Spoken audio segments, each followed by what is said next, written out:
मगाशी एक कडं माझ्या हातात घातलं तेव्हाच मी खरं बोलणार होतो. कोंडाची फर्जंदाला महाराजांनी लढाईच्या आधीच कडं घातलं होतं आणि 60 मावळ्यांनिशी त्या कोंडाजींनी पन्हाळा जिंकून घेतला होता. तर मी काही जिंकलं का नाही मला माहिती नाही, पण माझं नाव सांगितल्यानंतर सुद्धा तो बसलाय. माझ्या पुढे थोडी अवघड कामगिरी आली आहे. ती म्हणजे 2 विषय मला इथे मांडायला सांगितले. एक आहे किल्ले कसे पाहावे आणि दुसरा आहे दुर्ग साहित्याचा आढावा. तुम्ही सगळेजण इथे शांत उभे राहा आणि फक्त मनामध्ये मी सांगतो ते 2 विचार आणा. म्हणजे मग तुम्हाला आग्र्याचा किल्ला कसा पाहायचा हे लक्षात येईल. शिवाजी महाराजांना पुरंदरचा तह करावा लागला आणि त्यातनंच हे आग्रा भेटीचं प्रकरण सगळं निर्माण झालं. तर या रस्त्यानेच शिवाजी महाराज आत गेले असतील त्यावेळी त्यांच्या मनामध्ये काय कल्लोळ निर्माण झाला असेल की आपण ज्याला भेटायला जातोय तो कसा आहे हे सगळ्यांनाच माहिती होतं. आणि दुसरा विचार असा करा की ज्या वेळेला आपण हा किल्ला पाहून परत जाणार आहोत तेव्हा याच वाटेनी औरंगजेबाच्या दरबारामध्ये गरजणारा सिंह पहिल्यांदाच त्यांनी पाहिला होता आणि शिवाजी महाराज परत जात असतील त्यावेळी त्यांच्या मनामध्ये काय विचार असतील आणि मग आपण किल्ला पाहूया. मग ते काय दिवाणे खास काय काय जे काय आहे ते सगळं पाहूया. तर किल्ले कसे पाहावे याचं उत्तर मला तिथे देता आलं की तिथे असलेल्या भिंती, तिथे असलेले गुरु, तिथे असलेली देवळं, तिथे असलेल्या इमारती हे पाहिलं म्हणजे किल्ले पाहिले असं होत नाही. आपण त्या किल्ल्याशी भावनात्मकरित्या किती जवळ जाऊ शकतो, त्यातले इतिहासात घडलेले प्रसंग आपण आठवायचा किंवा त्यातला जो थरार आहे, थ्रिल आहे ते अनुभवायचा जर आपण प्रयत्न केला तर हे किल्ले म्हणजे या चक्षुपेक्षा भावनात्मक किंवा आपण इतिहासात डोकावून जर ते किल्ले पाहिले तर इतिहासात चिंब झालेले किल्ले पाहणं हे वेगळं असतं. अशीच एक गोष्ट अलिबाग, परत माझा एक पॉइंट. तर अलिबागला 3 किल्ले आहेत. एक आहे कुलाबा मगाशी सांगितला तो, दुसरा सर्जेकोट त्याची मगाशी पारदर्शिका पण आपण पाहिली, आणि तिसरा हिराकोट. हिराकोट हा जमिनीवरचा भुईकोट किल्ला. तर मी असेच काही लोकांना अष्टागारामध्ये तिथले किल्ले किंवा तिथली देवळं आणि काही गोष्टी पाहायला आम्ही गेलो होतो. त्यावेळेला मी त्यांना हिराकोटच्या आतमध्ये जाता येत नाही, कारण आतमध्ये जायचं तर बरंच काहीतरी करावं लागतं, तिथे तुरुंगायचं त्या परत बाहेर येणं आपल्या तर त्या किल्ल्याच्या दारात उजव्या हाताला एक मारुतीची मूर्ती आहे. आणि महाराष्ट्रामध्ये त्यावेळेला तरी दास मारुती नव्हते, सगळे प्रताप मारुती होते. त्यामुळे त्या प्रताप मारुतीच्या पायाखाली पनवती म्हणजे 7.5 ज्याला आपण म्हणतो ती तुडवलेली अशी ती मूर्ती आहे. तर मी माझ्या बरोबरच्या लोकांना सांगितलं की तुम्ही कधी आफ्रिकेमध्ये गेलायत की नाही मला माहिती नाही, तुम्हाला इंग्लंडचा इतिहास माहिती आहे की नाही हे मला माहिती नाही, पण आत्ताची जी राणी आहे इंग्लंडची एलिझाबेथ ही या आफ्रिकेमध्ये आली होती आणि ती संध्याकाळी ते काय तिथलं वन्यजीवन पाहून एका हॉटेलमध्ये गेली. ते हॉटेल एका झाडाच्या फांद्यांवर उभारलेलं हॉटेल होतं, ट्री टॉप हॉटेल. ती जाताना इंग्लंडची राजकुमारी म्हणून वर गेली होती आणि परत उतरली तेव्हा ती इंग्लंडची सम्राज्ञी झालेली होती, कारण नेमकी तिथला राजा मेल्याची बातमी तिला तिथे त्या दिवशी रात्री कळली होती. त्यामुळे त्या ट्री टॉप हॉटेलला प्रचंड गर्दी असते की असं काहीतरी होऊ शकतं. म्हणजे एक साधी हे असंच हिराकोटला घडलेलं आहे. हिराकोट या किल्ल्यामध्ये त्या जंजिऱ्याच्या मोहिमेवरच बाजीराव आले होते आणि चुकलो, हां बाजीराव आले होते. त्यावेळेला बाजीराव पुत्र नानासाहेब आला होता आणि तो येताना पेशवा पुत्र म्हणून आला होता. पुढच्या 2 दिवसाची आखणी काय करायची, कसे डावपेच लढवायचे, हे सगळं त्या नानासाहेबांनी हिराकोटमध्ये बसून सगळं आपल्या मित्रांशी किंवा सेनापतींशी जे काही होतं त्याची खलबत केली. रात्री अशीच बातमी आली की बाजीराव साहेबांचा मृत्यू झालेला आहे आणि नानासाहेब तिकडनं जणू काही पेशवास, कारण पेशव्याची वस्त्र जोपर्यंत साकार करून देत नव्हते तोपर्यंत पेशवा नाही पण त्या दर्जाचाच माणूस म्हणून ते बाहेर पडले. ट्री टॉप हॉटेलमध्ये जायला गर्दी असते आणि हिराकोटात जायला मात्र उदार नाही पडेल, कारण नानासाहेब पेशवा हा पेशवाईचा सुवर्णयुग होता. तसं सुवर्णयुग काही आपल्याला कुठे आणायचं नाही आहे. तर तुम्ही एखाद्या किल्ल्यात जाताना तुम्ही जर नुसतेच ते किल्ले पाहणार असाल, दगड भिंती पडलेले नवरलेलं, तर काही खरं नाही.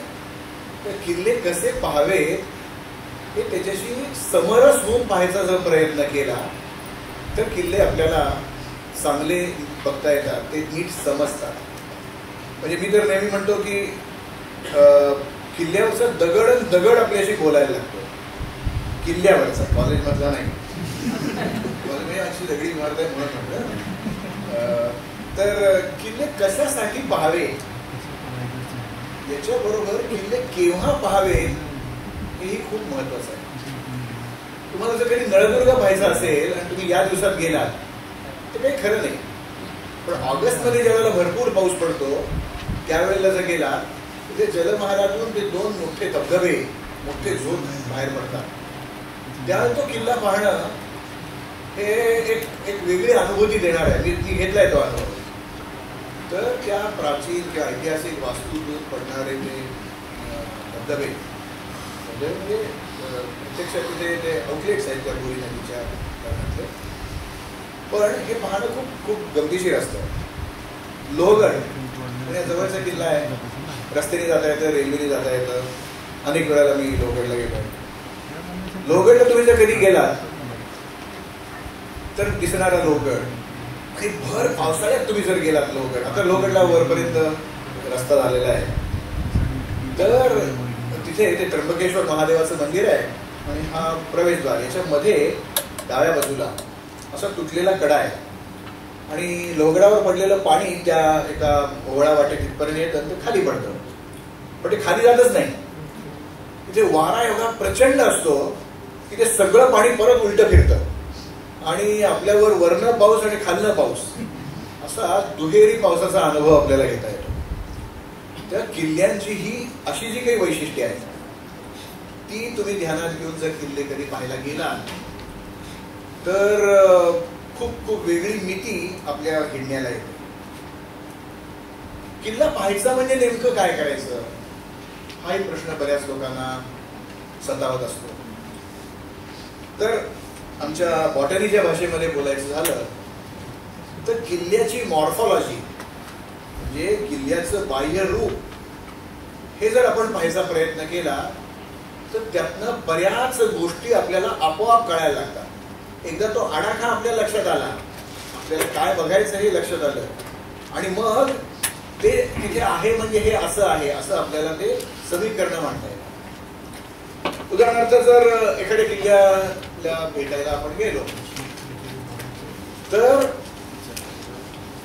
2 तऱ्हेचे बुरुज आपल्याला बघायला मिळतात. मगाशी निनादरावांनी युरोप मधले किल्ले दाखवले, पण युरोपियनांनी महाराष्ट्रात बांधलेले किल्ले या बहुतेक किल्ल्यांचे बुरुज हे चौकोनी आहेत किंवा गोल नाही आहेत बहुतेक. हे सगळ्याला अपवाद आहेत, अपवाद मी सांगत बसत नाही आता. तर एखादा किल्ला लांबून पाहिल्यानंतर सुद्धा तो पाश्चात्यांनी बांधलेला किल्ला आहे का पौर्वात्यांनी बांधलेला किल्ला आहे यासाठी काही वेगळे पुरावे, खूप मोठे संशोधन ग्रंथ, खूप मोठं पेशवे दप्तरात जाऊन कागद वाचन करावं लागत नाही. किल्ल्याची मॉर्फॉलॉजी आपल्याला समजली की देशी बुरुज जे आहेत ते गोल आहेत, हे बहुसंख्य वेळेला, आणि पाश्चात्यांचे बुरुज आहेत चौकोनी आहेत. तर आपली त्या किल्ल्याकडे पाहायची दृष्टी सुद्धा बदलते. गोव्यामध्ये मी ज्या वेळेला गेलो आणि काप दरा म्हणजे खोलगड किल्ला पाहिला. गोव्यातले बहुसंख्य किल्ले हे पोर्तुगीजांनी बांधलेले किल्ले आहेत, चौकोनी बुरुज आहेत. त्या खोलगडाला मात्र गोल बुरुज आहे, तो महाराजांनी बांधलेला किल्ला. तेव्हा त्या किल्ल्याचं बघीर रचना कशी आहे, त्याचं बाह्यरूप कसं आहे याच्यावर आणि मग आपण त्याच्याशी किती तादात्म्य पाहू हे आपल्याला सांगता येतं. किंवा चौकोनी बुरुजामध्ये सुद्धा समजा हा चौकोनी बुरुज आहे एखाद्या किल्ल्याचा, तर आपल्याकडे दोनच पाश्चात्य सत्तांनी प्रामुख्याने किल्ले बांधलेले आहेत, पोर्तुगीज आणि ब्रिटिश. तर ब्रिटिशांनी बांधलेल्या किल्ल्यांचे, महाराष्ट्रात बांधलेल्या किल्ल्यांचे जे गड आहे ती सरळ भिंतीसारखी आहे, म्हणजे जमिनीशी काटकोन करणारी. पण पोर्तुगीजांनी जे किल्ले बांधलेले आहेत त्याला असा ढाळ आहे, त्याला असा उतार आहे. काही उतार म्हणजे आपल्या घसरगुंडी नाही येते, पण बऱ्यापैकी म्हणजे लक्षात येतं की अरे हा याला काहीतरी तिरकस उतार आहे, ढाळ आहे त्याला. तर असा ढाळ असलेला आणि चौकोनी बुरुज असलेला जर किल्ला असेल तर तो पोर्तुगीजांनी बांधलेला किल्ला. आणि असं इथे राऊत बसलेले आहेत त्यामुळे मी या उत्तर फिरंगणातल्या किल्ल्यांबद्दल फार नाही बोलू शकणार, पण बहुसंख्य या उत्तर फिरंगणातल्या साठी किंवा ठाणे जिल्ह्यातल्या किल्ल्यांना असे ढाळ दिलेले बुरुज आपल्याला बघायला मिळतात. माहीमचा किल्ला, तारापूरचा किल्ला असे चक्क ढाळ दिसतो. म्हणजे किल्ल्यात जायच्या आधीच तो किल्ला आपल्याशी बोलायला लागतो, तो आपली वैशिष्ट्ये सांगायला लागतो, त्याच्या बांधणीच्या काळाचा म्हणजे इतिहासाचा आपल्याला तो काही गोष्टी सांगायचा प्रयत्न करत असतो. फक्त ते सगळं समजवून घेऊन आपण ते पाहणं हे खूप महत्वाचं आहे. पोर्तुगीज किल्ल्यामध्ये, वसईच्या किल्ल्यामध्ये किंवा रेवदंड्याच्या किल्ल्यामध्ये समजा या ठिकाणी तटबंदी आहे, तटबंदीला काहीतरी रुंदी असते, तर ती भिंत बांधताना, पाया घेताना त्याच्यात खाली एक चर खणल्यासारखं आहे. ते चऱ्याच्या दोन्ही बाजू दगडांनी बांधून घेतलेले आहे आणि वर असे कमानीसारखा आकार आहे. म्हणजे जणू काही इथपासून इथपर्यंत हा समजा तट असेल तर याच्या खाली पायामध्ये अशा तऱ्हेचा एक भुयारी मार्ग किंवा त्याला काही वेळेला खोल्या पण असं आपल्याला बघायला मिळतं. आपले केव्ह एक्सप्लोरर्सची जी काही मंडळी आहेत त्यांनी रेवदंड्याच्या किल्ल्यामध्ये, वसईच्या किल्ल्यामध्ये आणि मला राऊतांनी आत्ताच काही ख्रिश्चन मिशनरीला जो भुयारी मार्ग दाखवला. तर आपल्याकडच्या म्हणजे देशी सत्तांनी बांधलेल्या एकही किल्ल्यामध्ये जिथे तट, या इथे समजा तट संपत असेल, वर तट आहे, त्याच्या खालच्या भागामध्ये असं ते कमानी आणि लांबच्या लांब कॉरिडॉर्स किंवा ते भुयारी मार्ग असं आपल्याकडे बघायला मिळत नाही. आपल्या देशी बांधणीमध्ये किल्ल्यामध्ये बघायला मिळत नाही. त्यामुळे एखादा चौकोनी किल्ला, चौकोनी बुरुजाचा किल्ला असेल तर तिथे अशा तऱ्हेचा काही भुयारी मार्ग आहे का, म्हणजे पोर्तुगीजांच्या बांधणीचा तो आणखी एक सबळ पुरावा आपल्याला तिथे मिळू शकतो. पोकळ बुरुज, तर मगाशी आपल्याला जंजिऱ्याची आपण स्लाईड पाहिली, 3 टप्प्यामध्ये असलेला तो बुरुज, ते पोकळ आहे. त्याच्या आतमध्ये राहण्यासाठी खोल्या किंवा काही कोठार म्हणून त्या खोल्या अशा केलेल्या आहेत. मराठ्यांनी बांधलेल्या कोणत्याही किल्ल्यामध्ये असे पोकळ बुरुज आपल्याला फारसे बघायला मिळत नाही. म्हणजे एखादा कुठेतरी अपवाद मिळेल तिथं, पण पोकळ बुरुज हे आपल्याला बघायला मिळतं. मगाशी मी किल्ल्याकडे येणाऱ्या वाटेबद्दल थोडंसं बोललो, तर त्याच्यावर मी काही सांगत नाही. पण किल्ल्याच्या बाबतीत आणखी एक खूप महत्वाची गोष्ट म्हणजे दुर्गद्वार शिल्प.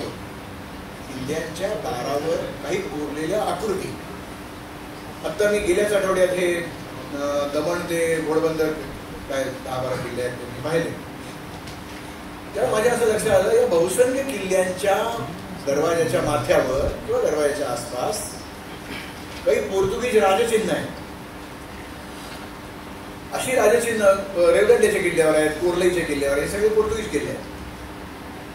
तर एखाद्या किल्ल्याच्या दारामध्ये गेल्यानंतर आपण तिथे जायचं आणि गेल्याबरोबर शिवाजी महाराज की जय, काही प्रबोध काय आपल्याला ज्या आवाज द्यायचे आहे, जय भवानी, जय शिवाजी, आणि घुसायचं आतमध्ये हे का, आणि थोड्या वेळी परत यायचं बाहेर. असं नाही, त्या दाराशी गेल्यानंतर त्या किल्ल्याच्या दारावर काही शिल्प आहेत का, ते शिल्पांचे अर्थ काय होतात समजा आपल्याला नाही कळले, त्याचा फोटो काढून ठेवला आणि मग आमचे बलकवडे साहेब काय, निनादराव बेडेकर काय, अशा तज्ज्ञांना दाखवले की असं काय अर्थ होतो, महेश तेंडुलकर आहे, अशा लोकांना दाखवले, तर त्याच्याबद्दल आपल्याला आणखी जास्त माहिती मिळाली. तर दुर्गद्वार शिल्प हा खूप एक मोठा अभ्यासाचा विषय आहे आणि त्याच्यामधनं किल्ल्याची बरीच माहिती आपल्याला मिळते. आपण जर कधी कुलाब्याच्या किल्ल्यावर गेलो आणि त्याला 2 दरवाजे आहेत, एक महादरवाजा आणि दुसरा यशवंत दरवाजा, दर्या दरवाजा, दक्षिण दरवाजा असे 2-3 नाव आहेत त्याला. कानोबाची गुमटी आहे तिथे. तर त्या दरवाज्यावर आपल्याला एका बाजूला गरुड आणि एका बाजूला मारुती म्हणजे गरुड हनुमंत असे आहेत. मध्यभागी रुद्धिसिद्धीसह गणपती आहे आणि त्या किल्ल्याच्या द्वार चौकटीच्या वर एक अशी घोरपडीसारखा काहीतरी प्राणी खूप लांब दाखवला आहे तो, पण घोरपडीसारखाच काही त्याला 4 पाय आहेत, शेपूट आहे, मध्ये खवले खवले अंगावर आहे, असा प्राणी तिथे कोरला आहे. हे इथेच का कोरलं तर समुद्री सत्तेचं प्रातिनिधिक स्वरूप किंवा प्रातिनिधिक चिन्ह म्हणून त्या ठिकाणी ती आपल्याला घोरपडीसारखा किंवा तो काही सुसरीसारखा मगरीसारखा प्राणी तिथे कोरलेला आपल्याला दिसतो. एखादा प्राणी किंवा एखादी वनस्पती सुद्धा, आता त्यांची आपल्या अजिंक्य तळ्यावर तुम्ही गेला साताऱ्याच्या किल्ल्यावर, तर त्या किल्ल्याच्या महाद्वाराच्या दोन्ही बाजूचे जे बुरुज आहे त्याच्या तळवटीमध्ये प्रचंड मोठाले नाग कोरलेले आहेत. आता असे नाग इथेच का कोरले, बाकी किल्ल्यावर कुठे का नाही आहेत, असे प्रश्न आपल्याला पडले पाहिजे. त्याची उत्तरं आपण तज्ञांच्या मदतीने शोधली पाहिजे. म्हणजे किल्ला पाहायचा म्हणजे काय करायचं, किंवा गंडभेरुंडाचा मगाशी उल्लेख आला, त्या मॉस्कोच्या त्या झाडच्या मागच्या सिंहासनाच्या मागे 2 डोक्याचा जो गरुड आहे तो तिथे दाखवलेला आहे. आपल्या मिथकांमध्ये म्हणजे मायथॉलॉजीमध्ये, आपल्या पुराण कथांमध्ये त्या गंडभेरुंडाच्या कितीतरी गोष्टी आहेत, या आपल्याला माहिती पाहिजे. पण जर तो किल्ला बघणार असलो तर या गंडभेरुंडाचं स्थान आपल्या पुराण कथेमध्ये काय आहे हे खूप महत्वाचं आहे. सुदैवाने माझा टिळक महाराष्ट्र विद्यापीठाचा इंडॉलॉजीचा जो कोर्स आहे तो झाला. तर मंदिरं, मूर्ती, नाणी, अशोकाचे शिलालेख म्हणजे ब्राह्मीतले शिलालेख जे असतात ते कितीतरी गोष्टी तिथल्या तज्ज्ञ मंडळींनी आम्हाला शिकवल्या आणि मग या सगळ्याकडे पाहायचा एक वेगळा दृष्टिकोन आपल्या पुढे येतो.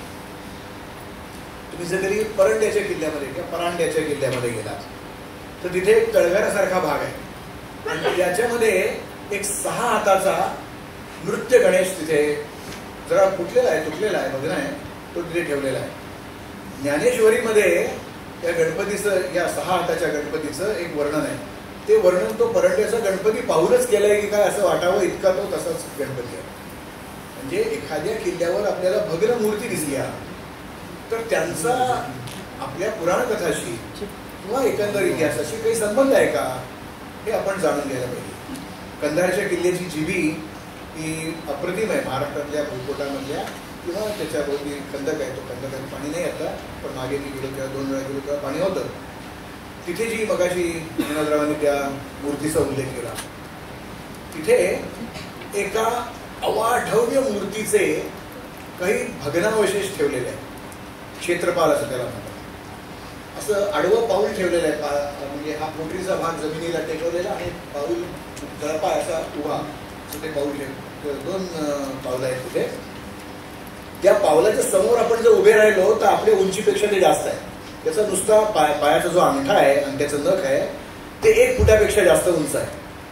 मग क्षेत्रपाल म्हणजे काय, क्षेत्रपालाचं अशा किल्ल्यांवर काय नेमकं संबंध आहे हे आपण जर शोधायचा प्रयत्न केला तर इतर लोक जो किल्ला कंधारचा किल्ला पाहतील त्याच्यापेक्षा आपण वेगळ्या पद्धतीने तो किल्ला पाहू असं मला नेहमी वाटतं. किंवा या दुर्गद्वार शिल्पांबरोबरच काही किल्ल्यांवर आपल्याला शिलालेख कोरलेले दिसतात. हे शिलालेख अनेक वेगवेगळ्या भाषांमध्ये, वेगवेगळ्या लिपींमध्ये कोरलेले आपल्याला दिसतात. काही किल्ल्यांवर रायगडासारखा किल्ला संस्कृत मधला शिलालेख आहे, जो प्रासादो श्री गणपतये नमः प्रासादो जगदीश्वरस्य, तो 9 मुलींचा आणि 2 संस्कृत श्लोकांचा शिलालेख आहे. तर शिलालेख म्हणजे काय, शिलालेखाचं महत्व काय, तर त्या शिलालेखामध्ये पहिली तर गोष्ट त्याची भाषा संस्कृत आहे, लिपी देवनागरी आहे, त्यामुळे आपल्याला वाचणं हा काही फार त्रासाचा मुद्दा नाही. आमच्या तुकाराम दादांनी त्या शिलालेखाचं भाषांतर तज्ज्ञ व्यक्तीकडून करून एका बोर्डवर रंगवून तिथे शेजारी ठेवलं होतं. बसवलं होतं. पुरातत्व खात्याचा नियम आला ते उचलून काढून फेकून दिलं, कारण सोय झाली असते ना लोकांची. तर तिथे आपल्याला संस्कृत नाही कळत, त्याचा अर्थ समजावून घेऊया. त्यातलं वेगळेपण काय आहे, त्याच्यामध्ये काय काय गोष्टी सांगितल्या आहेत. दुर्गा अभ्यास वर्गामध्ये मी रायगडवरची स्थाननिश्चिती या विषयावर इथे म्हणजे या दुर्गा अभ्यास वर्गात बोललो होतो. त्यावेळेला तिथे काय काय इमारती हिरोशी इंदुलकरांनी उभारल्या आहेत. वापी, कूप, तडाग, राज, रुचिरम, रम्यम, वनम, भितिको, स्तंभे, कुंभिरे, हे सगळं तिथे मी सांगितलं होतं. त्याच्यामध्ये बाजारपेठ असा कुठेही उल्लेख नाही. म्हणजे लांबून बाजारायण संबंध लावून सुद्धा बाजारपेठ असं कुठेही आपल्याला संदर्भ मिळत नाही. पण रायगडवर जे बाजारपेठ म्हणतात ती होती का, असेल का? मग अशी सांगितलं की ते खालनं एवढं 43 दुकानं भर सामान आणायचं, परत वापरायला खाली न्यायचं. तर हा वेडगळपणा फक्त ब्रिटिश लोक करू शकतात. जेम्स डग्लस ज्या वेळेला 1883 मध्ये किल्ल्यावर आला त्यांनी त्याच्या बुक ऑफ बॉम्बे मध्ये लिहिलं there was a market place, आणि आम्ही आपलं ते सगळं ऐकत बसलो, खरं म्हणायला लागलो. असं काही कुठे बाजारपेठ त्या रायगडावर असण्याचा सुतराम देखील शक्यता नाही. तेव्हा जुन्या लोकांनी एखाद्या शिलालेखावर न आधारता काही विधान केलेलं असेल तर ते आपण मानायचं का नाही? म्हणजे इतिहासामधल्या प्रत्येक गोष्टी पारखून आपण घेणार का नाही? हे किल्ले पाहताना आपल्याला जाणवू शकतं, कारण त्या किल्ल्यांवरचा इतिहास त्या किल्ल्याशी इतका निगडीत असतो, कुठला दगड त्या इतिहासात चिंब भिजलेला असतो. शिलालेख असेल तर आणखीनच गंमत. तर मध्यंतरी मी अशी एक कल्पना मांडली होती 2 वर्षापूर्वी. राजमाचीला जे दुर्ग साहित्य संमेलन झालं, त्या संमेलनामध्ये मी हा मुद्दा मांडला होता. माझ्याकडे एक पुस्तक आहे, महाराष्ट्रातील कोरीव लेख, बीबी कोलत्यांचं पुस्तक आहे. असं 1,500 पानाचं चांगलं गाढ पुस्तक आहे, किलो वजन आहे त्याचं. पण त्याच्यामध्ये एकही किल्ल्यावरच्या शिलालेखाबद्दल काही लिहिले. आपण दुर्ग अभ्यास वर्ग घेतोय, दुर्गांकडे वेगळ्या दृष्टिकोनातून पाहायचा विचार करतोय. आपली जनसेवा समिती असं काही पुढाकार घेऊ शकेल का? समजा त्या समितीला नसेल तर तुमच्यातली काही माणसं, उद्दिष्ट आणि असं बरंच असतं त्या गोष्टी, की पुढच्या 5 वर्षामध्ये महाराष्ट्रातल्या सगळ्या किल्ल्यांवरच्या शिलालेखांचे आम्ही फोटो काढू. आता डिजिटल कॅमेऱ्यामुळे ते खूप सोपं झालंय. तो फोटो एका पानावर, त्याचं देवनागरीमध्ये लिप्यंतर दुसऱ्या पानावर, आणि 3ऱ्या पानावर त्या शिलालेखाचा अर्थ आणि शिलालेखाचं वेगळेपण वैशिष्ट्य, असं 3 किंवा 4 पानाचं एकेका शिलालेखाबद्दलचं पुस्तक पुढच्या 5 वर्षात 10 वर्षात आम्ही करायचं संकल्प सोडतो. प्रत्यक्ष होईल न होईल, त्याला आर्थिक मदत मिळेल न मिळेल. आज जर महाराष्ट्रातल्या लेण्यांबद्दल आणि देवळांबद्दलच्या शिलालेखांचं 1,500 पानाचं पुस्तक आता गेले 15 वर्ष ते मिळत पण नाहीये बाजारात, म्हणजे एवढा खप आहे त्या पुस्तकाला. तर महाराष्ट्रातल्या किल्ल्यावर जर एवढे शेकडो हजारो लोक जातात, तर एखादं पुस्तक आपण असं तयार करणार आहोत का? ते पैसे म्हणजे नुसतं जाऊन यायचं नाही. 1 वेळा गेलो, 2 वेळा गेलो, 500 वेळा गेलो, 5,000 लोकांना नेऊन आणलं, पण त्यातनं पुढे काय, कन्स्ट्रक्टिव्ह काय, विधायक काय? तर काही असं आपण जर करू शकतो, या दुर्गद्वार शिल्पांचे फोटो काढून या किल्ल्यावर हे असं असं शिल्प आहे, त्याचा असा असा अर्थ होतो, या किल्ल्यावर हे असे असे शिलालेख आहे. तो भले उर्दू असेल, फारसी असेल, एखाद्या वेळेला मोडीमधला शिलालेख असेल, काय कुठल्याही भाषेमध्ये कळू शकेल. साल्हेरच्या किल्ल्यावर सगळे ते अपसर्ग लिपीमधले शिलालेख आहे. शिवनेरी किल्ल्यावर ती कमान टाकमध्ये पडली होती कमान, त्याच्यावर 2 अपसर्ग लिपीतले शिलालेख आहे. कोळी चौथड्यावर 2-3 शिलालेख आहे. पण त्याचं कोणी कुठच्याच पुस्तकामध्ये त्याचा संदर्भ बघितलेला नाही का? आम्हाला ते वाचता येत. मी एकदा जुन्नर मधल्या माझ्या एका मुसलमान मित्राला घेऊन गेलो होतो. म्हटलं तुझा सगळा खर्च मी करतो, चांगलं जेवण, श्रीखंड, चितळ्यांचं श्रीखंड आणलेलं तुला खायला घालतो, तुम्हाला ते काय ते वाचून दाखव. तो म्हटलं नाही, हे मला नाही वाचता येईल. म्हणजे प्रयत्न जर आपण केले तर त्या लोकांना सुद्धा जे वाचता येत नाही ते तज्ञांकडनं समजावून घेऊन त्याचा आपल्या किल्ल्याच्या इतिहासावर काय नेमका संबंध आहे असं समजावून घ्यायचं जर आपण एक संकल्प सोडला तर.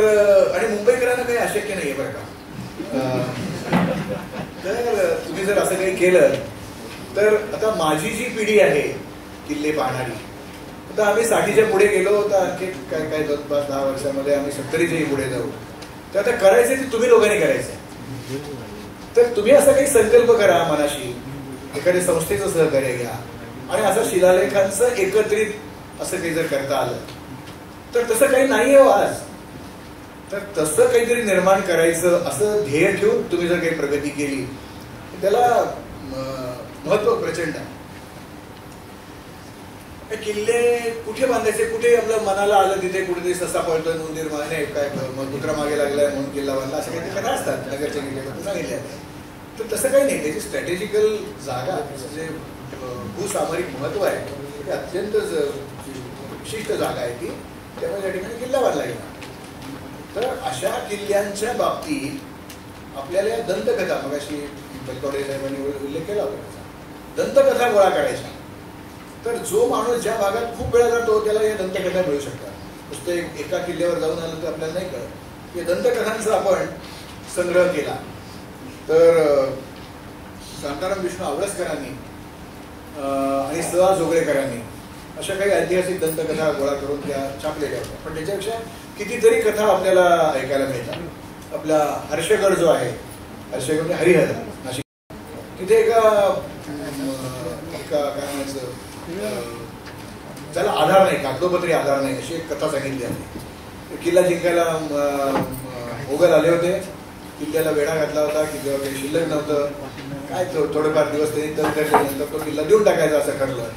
त्या किल्ल्यावर बहुतेक त्या किल्लेदाराची आई असावी, ती म्हातारी होती. ती म्हणली आपल्याकडे तांदूळ आणि डाळ किती शिल्लक आहे. तो म्हणला आता किल्ला द्यायची वेळ तुला हे काय पडलंय वरण भाताचं. ती म्हणली कर तर खरं, ते भात शिजव, वरण शिजव, पत्रावळी पाहिजेत मला. किती पत्रावळी आहेत? तर मला खूप काहीशी आहे पत्रावळी. आणि वाजवायला काय की नाही वाद्यविद्य. आणि मग ती त्यांनी सांगितलं फक्त शिजवा, या पत्रावळीला फासायचं, वरण भात कालवायचा आणि पत्रावळी टाकायच्या, खाली टाकायला सोडत खाली, मग ते वाद्य पिपाणी घेऊन फिरवत बसायचं. खालच्या त्या मुघल सरदाराची अशी भावना झाली की आपण एवढे दिवस वेळा देऊन आहोत, पण वर एवढं सगळं आलबेल चालू आहे, लग्न लावतायत, ते वाद्य वाजवतायत, जेवणावळी उठतायत, कुठला आपण जिंकून घेणार हे काय शक्य नाही. म्हणून त्या हरिहरच्या किल्लेदाराला हर्ष झाला आणि किल्ल्याचं नाव हर्षगड पडलं. कथा आपण गोळा करू शकतो. आमच्या म्हाताऱ्या बायका सुद्धा करू शकतात. असं आपल्याला करता येणं शक्य आहे. त्यानंतर किल्ल्यांवरची अनेक दैवत आहे. आता मगाशी आपण हरिश्चंद्रगडावरचा तो तांत्रिक किंवा बालगणेश ती मूर्ती पाहिली. तर या मूर्तींचे जर आपण फोटो काढले, मूर्त्यांचे नाही, मूर्तींचे फोटो काढले तर तिथे आपल्याला हे गणपती नेमके कोणत्या काळातले आहेत. म्हणजे एखाद्या गणपतीचे कान जर चौकोनी आकाराचे असतील तर तो शिवकाळातला गणपती आहे. की ज्यावेळी तुम्ही 50 फोटो गणपतीचे किल्ल्यांवरचा पाहाल त्यावेळी तुमच्या लक्षात येईल की अरे हे असं वैशिष्ट्य आहे बघा. असं आपण जर ते तिथल्या दैवतांबद्दल, आज ती दैवत बऱ्या अवस्थेमध्ये आहे. मग अशी बेडेकर साहेबांनी सांगितलं आणखी 50 वर्षांनी किल्ले काही शिल्लक राहणार नाहीये, कारण या सगळ्या किल्ल्यांची व्यवस्था आपण वारा, वादळ, ऊन, पाऊस, लाटा आणि आर्किओलॉजीकडे सोपवलेली आहे. अवघड आहे सगळं. पण किमान आज आपल्याला दिसत आहेत की शिलालेख दिसत आहेत. आता माहुली किल्ल्यावरचा एक शिलालेख अशा जागी आहे की तो कदाचित 2 वर्षात तो खाली घरंगळून पडणार आहे, तो कड्यावरनं खाली पडेल. मग आपल्याला त्या किल्ल्याच्या शिलालेखांचा, त्या मूर्तींचे असे जर फोटो काढून आपण ज्याला आज आपण डॉक्युमेंटेशन असं म्हणतो, हे तरी आपण किमान करू शकतो. हे किल्ल्यांवर विरगळ, सतीशिळा असतात, कधी कधी दानलेख मिळतात, कधी कधी गद्देगाळ म्हणून मिळतात. तर गद्देगाळ म्हणजे काय हे खूप खूप इंटरेस्टिंग प्रकरण आहे, पण असं 4 चौघात नाही सांगता येत. तर त्याच्याबद्दल तुम्ही आपल्या इथे लोणाड आहे ना, लोणाडचं लेणं भिवंडी जवळचं चौधरपाडा म्हणून गाव आहे, तिथे गद्देगाळ आहे. हा देखणा गद्देगाळ आहे, त्याच्यावर एक शिलालेख आहे, दानपत्र आहे ते, आणि शेवटी फुल्या फुल्या फुल्या बोल्ड टाईप मधल्या फुल्या आहेत, ज्या आपण शब्द उच्चारू शकणार नाही असं त्याच्यामध्ये लिहिलेलं आहे. म्हणजे किल्ल्यावर गेल्यावर ही शब्द श्रीमंती पण वाढते बरं का. तर त्याचंही आपण असे गद्देगाळ कोणकोणत्या किल्ल्यावर आहे, का आहे, हे आपण शोधू शकतो. किल्ल्यांच्या बाबत विचार करताना आपल्याला महाराष्ट्रातल्या किल्ल्यांचा फक्त विचार करतोय. तर त्याच्यामध्ये 2 वेगवेगळ्या प्रकारचे किल्ले आपल्याला दिसतात. ते म्हणजे दुर्गपुंज म्हणजे फोर्ट क्लस्टर्स आणि दुर्ग शृंखला म्हणजे फोर्ट चेन्स. म्हणजे आता आपण जर पुण्याजवळचे किल्ले बघितले तर पुरंदर, सिंहगड, राजगड, तोरणा अशी एक चेन आहे. किंवा वासोटा, प्रतापगडापासून वासोट्यापर्यंत असे विशिष्ट अंतरावर हे किल्ले बांधलेले आहेत. ती एक दुर्ग शृंखला आहे.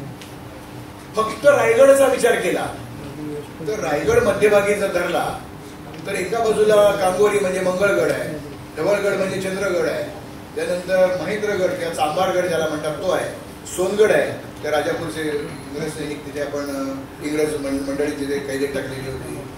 त्यानंतर म्हणजे त्या किल्ल्याच्या भोवती उपदुर्गांचा वेढा आहे. हे सगळं मिळून एक रणमंडळ तयार होतं. सिंधुदुर्ग आहे, राजकोट आहे, सर्जेकोट आहे, पद्मगड आहे, असे 3-4 निवतीचा किल्ला आहे. हे असे मिळून ते क्लस्टर तयार झाले. तर एखादा किल्ला पाहिला किंवा तुम्ही जर कधी ज्याला पन्हाळे काजी असं म्हटलं जातं, दापोलीच्या तिथला तो भाग आहे, तो कर्नाळक दुर्ग आहे, खूप जुना आहे, शिलाहारांच्या काळापूर्वीचा तो किल्ला आहे. त्या किल्ल्यावर जेव्हा मी जाऊन उभा राहिलो प्रत्यक्ष अगदी सर्वोच्च माथ्यावर, त्यावेळेला चारी बाजूनी आपण बघितलं तर कमळाच्या फुलाच्या मध्ये जर जाऊन उभे राहिलो, म्हणजे मोठं कमळ आहे त्याच्यामध्ये आपण उभे राहिलो तर कमळाच्या पाकळ्या जशा दिसतील तसे आपल्याला अनेक डोंगरांचे माथे किंवा डोंगरांची शिखरं दिसतात. आणि या दोन, इथे एक शिखर आहे, इथे एक शिखर आहे, त्याच्या मधल्या मागच्या बाजूला ते खिंडीतनं पलीकडे आणखीन अशीच एक कमळाच्या पाकळीसारखी पाकळी. तर कर्नाळक दुर्ग म्हणजे कमळ, पद्मदुर्ग म्हणजे एखाद्या कमळासारखा. तर त्या किल्ल्यावर उभं राहिल्यानंतर त्या कमळाच्या गाभ्यामध्ये आपण उभे आहोत आणि चारी बाजूनी डोंगरांच्या पाकळ्या कमळाच्या पाकळ्यांसारख्या दिसतात असं आपल्याला जाणवतं. तर ती नावं देखील अर्थवाही असतात. या किल्ल्याला हे नाव का पडलं हेही आपल्याला प्रयत्न करू शकतो. तर अशा तऱ्हेचा असं तो बऱ्हाणपूरच्या दक्षिणेला किंवा चंद्रपूरच्या थोडंसं उत्तरेला मधल्या भागामध्ये एक देवगड नावाचा किल्ला, तो त्या बेदार बंदरी तर त्याबाबत देखील अशीच त्याची रचना आहे. तर या भूरचना आपल्याला बघायला मिळू शकतात. तर किल्ले कसे पाहावे याचं एक अगदी थोडक्या वेळात मी दिग्दर्शन करायचा प्रयत्न केला. दुर्ग केव्हा पाहावेत तर मगाशी मी सांगितलं योग्य तो हंगाम शोधून जर आपण गेलं. आता मी मुद्दाम एवढ्या उकाड्यामध्ये हे साष्टी किंवा मुंबईच्या उत्तरेतले किल्ले पाहायला का आलो तर हा काळ ताडगोळे मिळण्याचा आहे. ताडाच्या झाडाखाली बसलं तरी ताडगोळे सुद्धा मिळू शकतात. दुसऱ्याला काही मिळत असेल तर मी ताडगोळ्याला फळांचा राजा असं समजतो. प्रत्यक्षात मोठ्याने केली ते सीड आहे. ताडगोळा म्हणजे आपण खातो ते बी आहे. तर त्या भागामध्ये मिळणाऱ्या, आता मी वनस्पती शास्त्राचा विद्यार्थी, त्यामुळे त्या भागामधल्या खाद्य वनस्पती कोणत्या याच्याबद्दलही मला खूप कुतूहल असतं. तर असं वेगवेगळ्या दृष्टिकोनातून आपण किल्ले पाहू शकतो. आपल्या किल्ले पाहण्याला केवळ इतिहास एवढीच एक मिती न ठेवता आणखीन काही गोष्टींची त्याला जोड दिली आणि त्यात आपण अनेक किल्ल्यांवर जाऊन ते पाहिलं. मागे एकदा मी आग्र्याचा किल्ला पाहायला गेलो होतो. त्यानंतर मी त्या उत्तर भारतातले काही किल्ले पाहिले. ग्वालेरचा किल्ला पाहिला, आग्र्याचा किल्ला पाहिला. त्या तिथल्या मार्गदर्शकाला, वाटाड्याला, गाईडला मी असं विचारलं इथे टॉयलेट्स कुठे आहेत. तर त्यांनी मला दाखवलं की तिथे जी भिंत आहे त्या भिंतीच्या पलीकडे टॉयलेट्स आहेत. मी गेलो, कमोडचे टॉयलेट्स होते. लगेच परत आलो आणि त्याला म्हटलं मला तू तसे मला काही जायचं नाही आहे. मला तुमचा शहाजहान बादशाह, तुमचा औरंगजेब बादशाह ते जात होते. त्यांनी असं अगदी खालपासून वरपर्यंत पाहिजे. त्याला माहिती असं पुण्याच्या जवळ येरवडा आहे. तुम्हाला आम्ही गेली 22 वर्ष इथे गाईड म्हणून काम करतोय असं नाही विचारलं कोणी मला. विचारेल ना विचार, ते जात होते ना, कुठे जात होते, तुम्ही असं का विचारता. म्हटलं सगळ्या शिवनिर्मित दुर्गांवर अत्यंत उत्कृष्ट दर्जाचे शौचकूप आहे. म्हणजे रायगडवर आता मी उद्या जाणारच आहे, किल्ला दाखवायचं आहे आम्हाला. त्या रायगडवरचे शौचकूप मी आवर्जून दाखवतो लोकांना की आज सरकारला काही घोषणा देऊन ती काही मुक्त ग्रामं करावी लागतात, पण आमच्या किल्ल्यावर असं नव्हतं हो, कारण सगळीकडे टॉयलेट्स होते. आज 300 वर्षांच्या उपेक्षेनंतर देखील ते वापरण्याच्या अवस्थेमधले आहे. म्हणजे स्वच्छ महाराष्ट्र अभियान त्यावेळेपासून चालू आहे. आम्ही दाखवणार का नाही आमच्या मी अनेक पाश्चात्य लोकांना किल्ले दाखवले, व्हर्जिनिया फाल्सला किल्ले दाखवले, जॉर्ज मिशेलला किल्ला दाखवला, अनेक किल्ले दाखवले. ब्रूस ॲम्स्टर्डम अमेरिकेचा व्हाईस कॉन्सल जनरल होता, त्याला किल्ले दाखवले. त्याला सगळ्यांना मी नेऊन दाखवलं, म्हटलं हे बघा हे त्यावेळेच्या महाराष्ट्राचं आहे आणि हे स्वच्छ किल्ले राहत होते. आत्ताच काही बोलू नका तुम्ही, पण स्वच्छ राहत होते. म्हणजे एखादा जर स्वच्छतेच्या दृष्टिकोनातून किंवा मलनिस्सारणाची व्यवस्था कशी आमच्या किल्ल्यांवर होती याचा अभ्यास करायचा ठरवला तर महाराष्ट्रातल्या किल्ल्यावर त्याला वाव आहे. महाराष्ट्रातल्या किल्ल्यांवर जायचं केवळ शिवाजी महाराज की जय म्हणायचं ते म्हणू नये असं माझं अजिबात म्हणणं नाही, पण असा एखादा वेगळा पैलू आम्ही लोकांपुढे आणणार आहोत का नाही. मगाशी मी जसं तुमच्यापुढे शिवरायांचा वैज्ञानिक दृष्टिकोन आणला की अशा पण पद्धतीने हा किल्ला मनात विचार घेऊन आपण पाहिला तर बघता येतं. तर याच्याबद्दल आपण थोडं जागरूक राहिलं पाहिजे. आपल्या आयुष्यामध्ये जसं राऊत साहेबांनी जे आपल्याला एक ठरवलं किल्ले विषयी मोहीम, तर तसं काहीतरी एक मिशन घेऊन आपण जर हे किल्ले पाहिले आणि मी आता तुमच्या मुद्दे सांगितले या दृष्टिकोनातून तुम्हाला ते किल्ले पाहता येतील, तर तसं केलं तर आपल्या हिंडण्याला काहीतरी अर्थ आहे. मी दासबोध खूप वेळा वाचतो, पण असं तो धार्मिक ग्रंथ म्हणून वाचत नाही. का जगावं कशासाठी जगावं हे त्याच्या ग्रंथात कळतं तो दासबोध. त्याच्यामध्ये त्यांनी रामदासांनी असं म्हटलंय की बहु हिंडता सुख होणार नाही, शिणावे परी नातुडे हित काही. तुम्ही जर तुमच्या हिंडण्याला कुठलं उद्दिष्ट नसेल तर फक्त तुम्हाला दमायला होईल. शिणावे परी नातुडे हित काही का आई साधणार नाही. पण हे समर्थ त्याच दासबोधामध्ये पुढे असं म्हणतात, सृष्टीमध्ये बहु लोक परिभ्रमणे कळे कौतुक. बहु लोक म्हणजे माणसं नाही, वेगवेगळे प्रकार वेगवेगळ्या गोष्टी हे आपण जर परिभ्रमण केलं तर त्याचं कौतुक आपल्याला कळेल, त्याचं वेगळेपण आपल्याला कळेल. तेव्हा आपल्या दुर्ग भटकंतीला डोंगर यात्रांना काही उद्दिष्ट ठेवलं पाहिजे, ते काहीतरी मिशन म्हणून आपण हातात घेतलं पाहिजे, तर त्यातनं बरंच काही साधेल. आणि मगाशी जे तुकाराम जाधवांनी सांगितलं की सावध चित्ते शोधावे, शोधोनी अचूक वेचावे, वेचोनी उपयोगावे ज्ञान काही.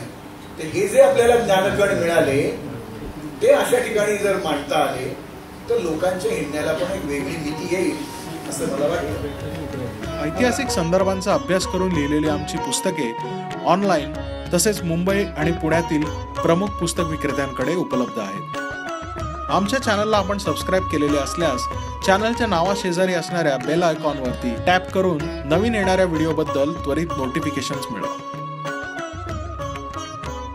आमचा हा प्रयत्न आपल्याला कसा वाटला आम्हाला कमेंट्समधून जरूर कळवा. ही माहिती अधिकाधिक लोकांपर्यंत पोहोचण्याकरता व्हिडिओ लाईक आणि शेअर करा. मराठा इतिहासावर माहितीपूर्वक आमचे इतर व्हिडिओ पाहण्याकरता आमचे चॅनल नक्की सबस्क्राईब करा.